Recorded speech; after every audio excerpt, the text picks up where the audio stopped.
Comment surmonter une tempête intérieure? Voici un court extrait d'une vidéo qui sera publiée ce dimanche soir à 21 h. Je crois que vous traversez une grande tempête dans votre vie. Vous avez une image cachée, vous le gardez à l'intérieur de vous, ça vous ronge. Il y a une histoire de personnes qui sont dans une barque et il y a une grande tempête. Et ils ont peur, c'est la nuit. Pourtant, dans cette barque, il y a aussi un homme qui, lui, dort paisiblement. Les amis qui sont avec lui sont étonnés que lui ne dorme si paisiblement. Ils lui disent « Mais lève-toi, réveille-toi, tu vois pas, on va mourir !»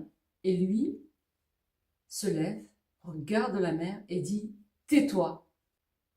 Et la tempête se calme.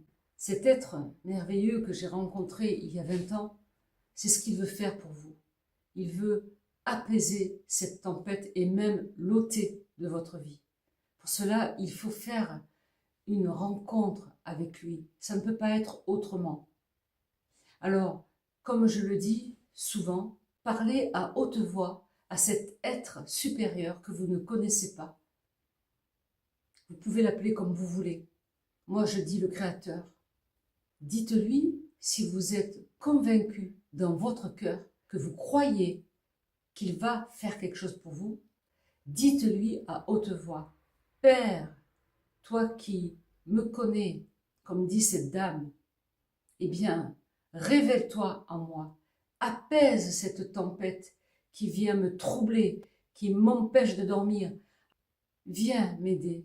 Si tu le fais, je croirai en toi. » Eh bien, je peux vous assurer qu'il va le faire. Si vous le croyez de votre cœur, il va le faire.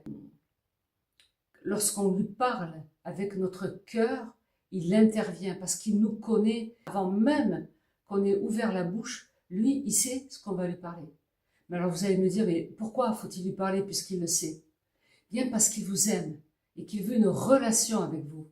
Il veut que vous soyez vrai, que vous lui dites, j'en peux plus de ce que je vis là en ce moment, cette tempête, ce patron, cette voisine. Dites-lui avec conviction, si vous le croyez qu'il vous écoute. Moi, je peux vous dire qu'il vous écoute. Hein. Mais si vous le croyez pas, ne faites pas.